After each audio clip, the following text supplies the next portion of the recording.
Sir నమస్కారం అండి. నమస్కారం అండి.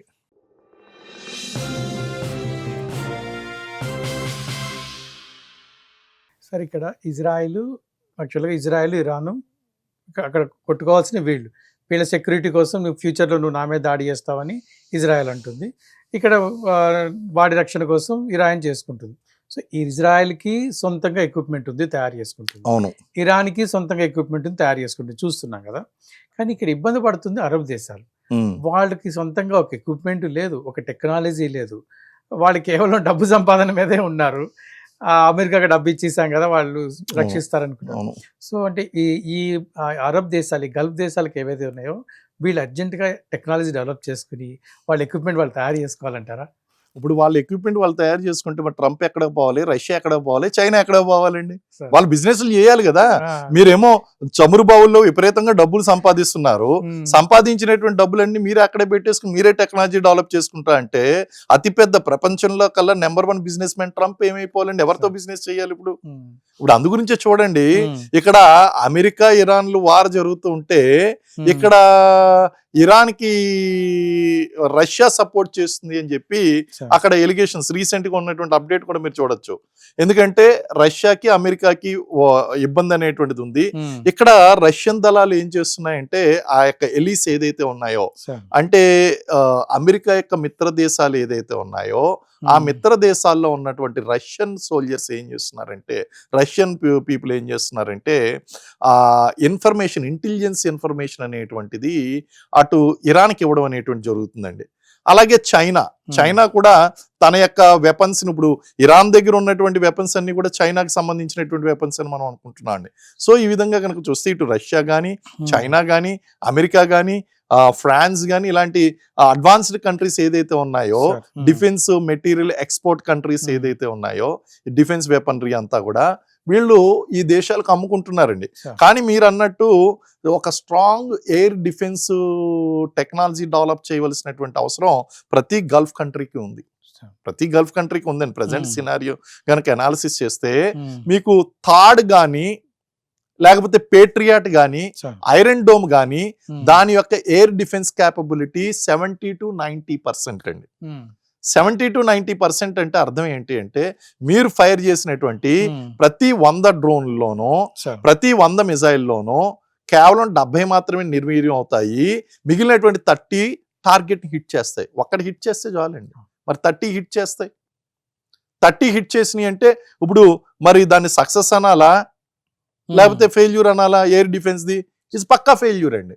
కాబట్టి అమెరికా అనుకోవచ్చు నా దగ్గర థాడ్ ఉంది, లేకపోతే పేట్రియాట్ ఉంది, ఐరన్ డోమ్ ఉంది అని వాళ్ళు ఆలోచించవచ్చు. ఏది ఉన్నప్పటికీ కూడా ఈ యొక్క వీటిని మిజైల్స్ ని, డ్రోన్స్ ని నిలువరించేటువంటి కెపాసిటీ కేవలం 70 to 90% మాత్రమే.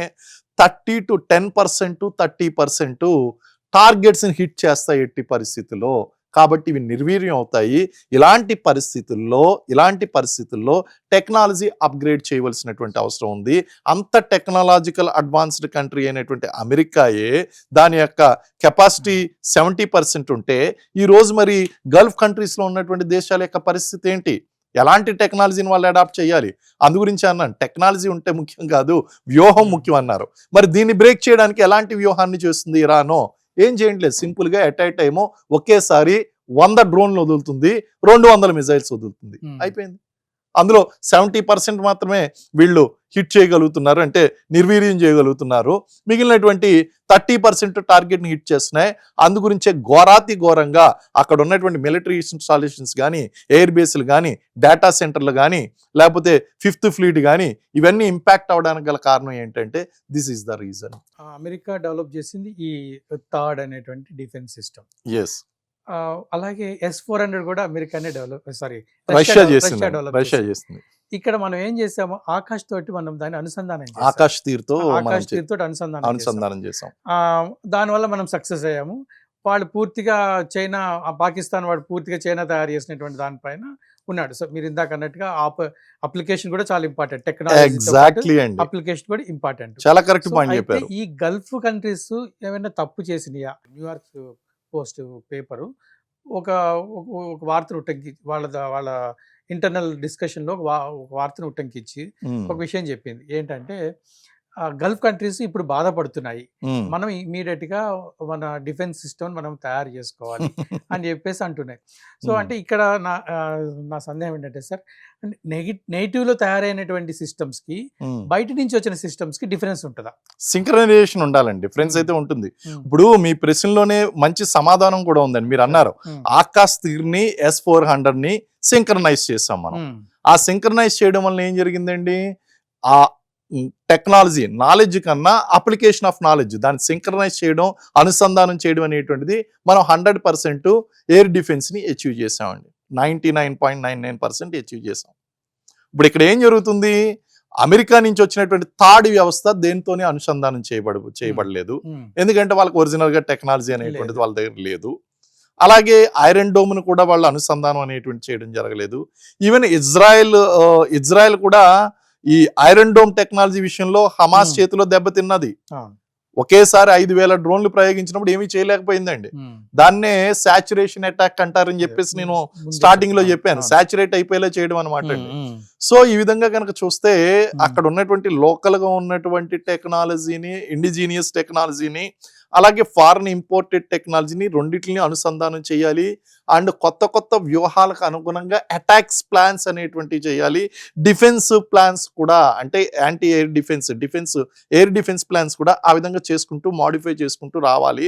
అన్ఫార్చునేట్లీ ఇరానియన్ అపోనెంట్స్ ఎవరైతే ఉన్నారో వీళ్ళెవరు కూడా గల్ఫ్ కంట్రీస్లో ఈ విధమైనటువంటి టెక్నాలజీ డౌన్లోడ్ చేసుకోలేకపోవడం, లేదా తయారు చేసుకోలేకపోవడం, ఆ టెక్నాలజీని తయారు చేసుకోలేకపోవడం, దాన్ని అమెరికాలో ఉన్నటువంటి టెక్నాలజీ డౌన్లోడ్ చేసిన తీసుకొచ్చినటువంటి టెక్నాలజీ ఏదైతే ఉందో దానికి అనుసంధానించలేకపోవడం బిగ్గెస్ట్ మిస్టేక్ గానే మనం చెప్పాలి.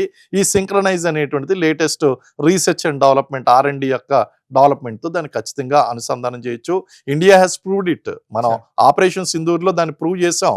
అంటే ఇరాన్ ఎగనెస్ట్ గా ఇజ్రాయిల్ అండ్ అమెరికా చేయలేనటువంటి పని మన ఇండియా చేసి చూపించింది. అందుకే మోడీ గారు మేక్ ఇన్ ఇండియా ఎప్పుడో మనకు తెలుసండి ఈ ప్రాబ్లం అనేటువంటిది. మనం ఏదో ఒక రోజున ఇప్పుడు అమెరికా నుంచి అనేక టెక్నాలజీస్ మనం ట్రాన్స్ఫర్ చేసుకుంటున్నాం. ఆ టెక్నాలజీస్ ట్రాన్స్ఫర్ చేసినప్పుడు కావాలని కొన్ని అమెరికా తొక్కి పెడుతుందండి. Kaveri engine best example. Kaveri engine లో కూడా రకరకాలైన సమస్యలు వస్తున్నాయి. దాన్ని కూడా మనం ముందుకు వెళ్ళాలి. అదొక అనదర్ డిబేటింగ్ పాయింట్ అనుకోండి. కావేరీ ఇంజిన్ నుంచి ఇండిజీనియస్ ఇంజిన్ తయారు చేయడం అనేటువంటిది. ఈ విధంగా రకరకాలైనటువంటి అమెరికా ఇవన్నీ ఫారిన్ కంట్రీస్ పెడుతూనే ఉంటాయి. కాబట్టి మనం ఏంటి అంటే మనం మేక్ ఇన్ ఇండియా అనేటువంటిది మనం చూసుకోవాలి. ఆత్మ నిర్భర్ భారత్ అన్నాము, లేకపోతే ఇండిజీనియస్ గా మనం తయారు చేయాలన్నాము. ఈ విధంగా తయారు చేసుకుని మనం ఆ యొక్క కంపాటబిలిటీ అనేటువంటిది మనం మ్యాచ్ చేసుకుంటే గనక మనం భయపడవలసినటువంటి అవసరం లేదు. ఆ విషయంలో ఇండియా చాలా ముందు ఉన్నది. సార్ ఇప్పుడు అంటే లేటెస్ట్ ఒక గంట ముందు ఇరాన్ ప్రెసిడెంట్ పెజెష్కియాన్ అతను ఒక ఇది పంపించాడు, సందేశం పంపించాడు. ఏంటంటే మిడిల్ ఈస్ట్ దేశాలు ఏవైతే ఉన్నాయో ఈ గల్ఫ్ కంట్రీస్ ఇవన్నీ కూడా మీరందరూ మమ్మల్ని క్షమించండి, మేము మీ పైన వేయాలని వేయట్లేదు, కేవలం ఇజ్రాయెల్ ని అమెరికాని వాటి మీద వేస్తున్నప్పుడు మీద పడుతున్నాయి అన్నట్టుగా మాట్లాడాడు. సో దీన్ని ఎట్లా మనం చూడాలంటే అతను ఇదేమన్నా మైండ్ గేమ్ ఆడుతున్నాడా? సైకలాజికల్ వార్ఫేర్ అనొచ్చండి. ఒక పక్కన అటాక్ చేస్తూనే మీ మీద మేము అటాక్ చేయాలనుకోవట్లేదు, అమెరికా వాళ్ళని నేను చేస్తున్నాను అనుకున్నాను, రీజనల్ ఎస్కలేషన్ మ్యాట్రిక్స్ అని చెప్పేసి. ఇది ఒక స్ట్రాటజీ. అటాక్ చేస్తూనే నిన్ను కొట్టాలనుకోవట్లేదు, కానీ వీడి మధ్యలో రావడం వల్ల అమెరికా వాడు కూడా నువ్వు ఉండడం వల్ల ముందు వాడిని వదిలించుకో. నువ్వు వాడిని వదిలించుకుంటే నేను కొట్టవలసినటువంటి అవసరం లేదు, మనం అంతా ఒక్కటే. కానీ you are with wrong company. మీరు అమెరికా మా మీద అటాక్ చేసింది, మీ దగ్గర ఏమో అమెరికన్ బేసెస్ ఉన్నాయి, మా ఇంటెన్షన్ ఏమో అమెరికా బేసెస్ మీద అటాక్ చేయడం. ఆ అటాక్ చేసేటువంటి క్రమంలో కొన్ని మిస్సే మీ మీద పడుతున్నాయి. యాక్చువల్ గా మా సహోదరులైనటువంటి ఈ యొక్క ఇస్లాం సోదరులు ఎవరైతే ఉన్నారో, సాటి ముస్లిం కంట్రీస్ ఎవరైతే ఉన్నాయో ఆ కంట్రీస్ మీద దాడి చేసేటువంటి ఆలోచన మాకు లేదు అని ఇరాన్ ప్రెసిడెంట్ పెజెష్కియాన్ చెప్తున్నాడండి. ఆయన చెప్పింది 100% కరెక్టే. ఒక పక్క నుంచి అటాక్ చేశారంటే కనీసం ముస్లిం కంట్రీ అని కూడా చూడకుండా రంజాన్ మాసంలో నువ్వు అటాక్ చేసావు అంటే ఎంత బ్యాడ్ నేమ్ అనేటువంటిది IRGC దళాలకు వస్తాయో, ఇస్లామిక్ రెవల్యూషనరీ గార్డ్ కోర్కి వస్తుందో మనం అర్థం చేసుకోవచ్చు. IRGCకి ఆ పేరు, ఆ యొక్క బ్యాడ్ నేమ్ రాకుండా ఎందుకు అటాక్ చేస్తున్నామో అనేటువంటి విషయాన్ని క్లారిటీగా ఇవ్వడం కోసం రీజనల్గా అమెరికాను ఐసోలేట్ చేసి ఆ యొక్క ప్రెషర్ అనేటువంటిది క్రియేట్ చేసి నువ్వు అటాక్ చేయడం వల్ల ప్రియంటివ్ స్ట్రైక్ చేసింది మీరు, ఇరాన్ కాదు, మీరు స్టార్ట్ చేశారు. కాబట్టి దానికి రిటాలియేషన్గా ఇదిగో మీ బేసిస్ మీద చేస్తున్నాడు. మీ బేసిస్ అనేవి మా కంట్రీలో ఉండడం వలన మాకు ఇబ్బంది అవుతుంది, మాకు నీళ్లు దొరకడం లేదు, మాకు ఆయిల్ దొరకడం లేదు, అలాగే మా దగ్గర ఉన్నటువంటి క్రూషియల్ డేటా సెంటర్ల మీద అటాక్లు అవుతున్నాయి, వాటర్ డిస్టిలరీ పాయింట్స్ మీద అటాక్స్ అవుతున్నాయి. ఇవన్నీ జరుగుతుంది కేవలం మీ వల్లనే, మీ అమెరికా ఇక్కడ ఉండడం వల్లనే. కాబట్టి మీరు ఏదో ఒకటి ఆలోచించండి, ఇక్కడ నుంచి వెళ్ళిపోతారా లేకపోతే ఏం చేస్తారు అని చెప్పేసి. It's a kind of strategy అండి, it's a kind of strategy. అందులో భాగంగానే సైకలాజికల్ వార్ఫేర్లో భాగంగానో రీజనల్ ఎస్కలేషన్ స్ట్రాటజీలో భాగంగానో మనం మాట్లాడుకున్నటువంటి 7 వ్యూహాల్లో భాగంగా ఈ ఇరానియన్ ప్రెసిడెంట్, అందు గురించి అన్నాను 7 వ్యూహాల గురించి మనం చర్చించుకున్నాం. దాని యొక్క అవుట్కమ్మే ఈ వ్యూహంలో ఒక భాగమే ప్రెసిడెంట్ ఈ విధంగా పెజెష్కియాన్ మాట్లాడడం అనేటువంటిది అవుట్కమ్ అని చెప్పేసి మనం చెప్పచ్చు.